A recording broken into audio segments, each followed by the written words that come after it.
Chapter 26. Billie awoke, and for a moment didn't know where she was or how she had come to be there. Her back ached, her arms and legs were sore, her mouth was gummy. Puzzling, but in its own way, it was one of the happiest moments of her life. She had no baggage. Then she remembered. The lid of the chamber fanned up, the circulators kicked on, and a breeze of stale ship air wafted over her. She heard the click of Wilks's sleep chamber as the lid yawned like a hydraulic clamshell, saw him wince and turn his head as he came awake. Wilks sat up, rubbed at his eyes, stuck his tongue out. He looked over at Billie and nodded. "Time to rise and shine," he said.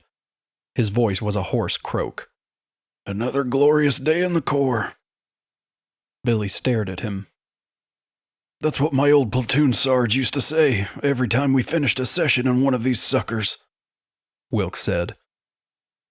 "What happened to him?" "Something he disagreed with ate him." The two of them padded to the showers and cranked the sprayers on. Billie stripped unselfconsciously and stepped under the water. The spray was more of a drizzle, but the water was hot, and she felt some of the soreness from the months of sleep ebb under the warmth. Wilks looked at her, taking in her nakedness, then turned back to let the water soak his hair and run down his face and body. Billie saw the scars on his body, some worse than the one on his face, marks of combat, she supposed, either in wars or pubs or on some street somewhere. She wondered why he hadn't had the scars resected and wiped. Even with the marks on his body, he was in pretty good shape for somebody old enough to be her father. Nice ass. Funny, she'd never really thought of Wilks that way, except in her nightmares. But that was more or less a standard feature of her dreams. Had been since she was a kid. A monster tearing itself out of somebody she knew. All the more horrible because it had actually happened to some of the people she had known. Her parents. Her brother. Wilks turned around to let the water play on his neck and back, and Billie glanced down. If he thought of her in a sexual manner, it sure didn't show. It was kind of difficult for a man to hide that kind of reaction. Not that she had all that much experience with men. There had been a few, but one didn't grow up in a hospital without learning a little anatomy. She knew what went where, and what it had to look like before it could get there. There was no salute from Wilks to show any interest in her as a woman. "How long were we asleep?" Wilks, eyes closed against the stream of hot water, shrugged. "I don't know. I didn't check the meter. But if the ship woke us up, we must be close to where we're going." "What now?" "We finish our showers, get something to eat, figure out our next move after that. One thing at a time." Billie nodded, leaned forward a little so the water could trickle down her spine. Maybe that was the only way to get through life without going crazy. Taking it one thing at a time. Little bites you could chew without choking. Spears made the discovery almost by accident. He'd been awake for 6 hours, had cleaned up and eaten a meal, dressed in ship fatigues, and run a few system checks. This latter was more for his peace of mind than anything else. The ship's operational computer being sufficient to handle virtually all the chores without regulation from him. But being a careful man, he occasionally checked to be certain things were running as they should. In this case, things were not running as they should. A tracking system on the cargo ship floating there a couple of clicks behind the Jackson said that 2 of the sleep chambers had been activated and utilized during the trip through hyperspace. Water had been drained from the storage tanks and then fed back into the recycler. Power consumption was up slightly from that necessary to maintain the troops in their suspension tanks. Oxygen consumption was also higher than it should be. On the face of it, there were 2 scenarios that came to mind. 1, a malfunction either in his computer or the internal systems on the MacArthur. Or 2, somebody unauthorized was on that ship. They'd slept in the chambers, and were now breathing the air, drinking the water, and using the lights. There would be food stores being eaten too. Other than the drive, Spears had not thought to slave the ship's internal controls to his board. It hadn't seemed necessary. He had no eyes on the cargo ship, no way to shut down the air or power. True, he did have some weaponry on the Jackson capable of disabling or even destroying his companion vessel, but the last thing he wanted was for anything to happen to his precious cargo. He leaned back in the form chair and looked at the computer-generated info crawl. All right. So there were a couple of stowaways on the ship behind him. No big deal. They didn't know. He knew they were there. When he put down on Earth, he would take care of the problem before they knew what hit them. A pair of deserters, of frightened human troopers, wouldn't give him any trouble. A concussion grenade through the hatch, and any body standing around would be out of it. The tactical advantage was his. They were still a couple of weeks away from landing. He had plenty of time to plan the best way to take care of sniveling ship rats. Meanwhile, there were other things to do. He had to get himself prepared for the coming battle. War was imminent, and about damned time, too. Wilks exercised, using parts of the ship not designed for such activity, but things that could be made to work. A thick pipe for chins. A pair of stools for dips and push-ups. Anything he could hook his feet under for crunches. He worked hard at it. Harder than he would have had he been alone on the ship. That episode with Billie in the shower had called up a bunch of mixed emotions. On one hand, he remembered her as a 10-year-old child, crying in fear as he saved her from the death her parents had suffered.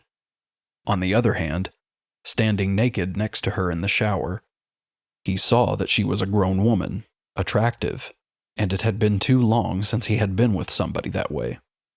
Billie had done it with Bueller. Wilks knew that. But, Jesus, he was old enough to be her father, and for a brief time had more or less functioned in that role. True, he hadn't seen her for a decade or so after he rescued her, and that child and this woman hardly seemed related. Still, it wouldn't be good to let these thoughts continue. Not at all. He finished his third set of 50 crunches. His belly burned, the muscles dancing on the edge of cramps. He lay on the deck, sweat beaded all over him. He'd been working out for about an hour. He was done. He'd run the water cold in the shower this time. Billie opened a meal packet. The reconstituted and heated food in the plastic container smelled like meat and gravy, with vegetables on the side, though it was all soy pro. Wilks entered the galley and nodded at her. She opened a second packet for him. They ate in silence for a minute. It had been 3 days since they'd dropped out of warp. Wilks had spent much of the time exercising. "Are you avoiding me?" she said. He looked up from his food. "No. Why do you ask?" "You seem distracted." He stared at the brown goop in his container. "No. I was just working on a plan, that's all. Thinking." "Yeah?" "Yeah." "You want to let me in on it?" "Well, it's a little rough." "I'm not going anywhere." "Okay. I'm pretty sure we're in the solar system. I can't do shit with the instruments. They're all locked out. But it makes sense. With the G drive, it won't take long for us to get to Earth. Couple weeks tops. We'll be moving along at a good piece of light speed. And the last few days, we'll be coasting, then using retrodrive to slow down." "All right, I follow that." "So once Spears puts it into reverse, we're decelerating at the same rate. The ships, him, us. If we suit up and go EVA, we can use the suit's squirters to accelerate. We're all moving faster than a speeding bullet, but it's relative." "So we suit up, jump off, and catch up to Spears. Then what?" "Well, Since he doesn't know we're here, maybe we surprise him long enough to make it there. Maybe? Yeah. He'll have proximity mass detectors. Plus radar, and Doppler, and Luxflect. If he happens to be sitting in front of a sensor screen, he'll see us coming. Or probably there's an alarm rigged to tell him something is coming if he happens to be on the crapper. Then he shoots us to pieces, right? Maybe not. Maybe he just cuts the retros and leaves us hanging in vac with no place to go. Assuming our ship doesn't splatter us like bugs on a flitter's windscreen when it speeds up and zips on by. Why does this not sound like a good idea to me? Or we could wait until we get where we're going and clonk him over the head when he opens the door to our ship to let us tame monsters out to pee. That's Earth, right? Where there are a few million more monsters.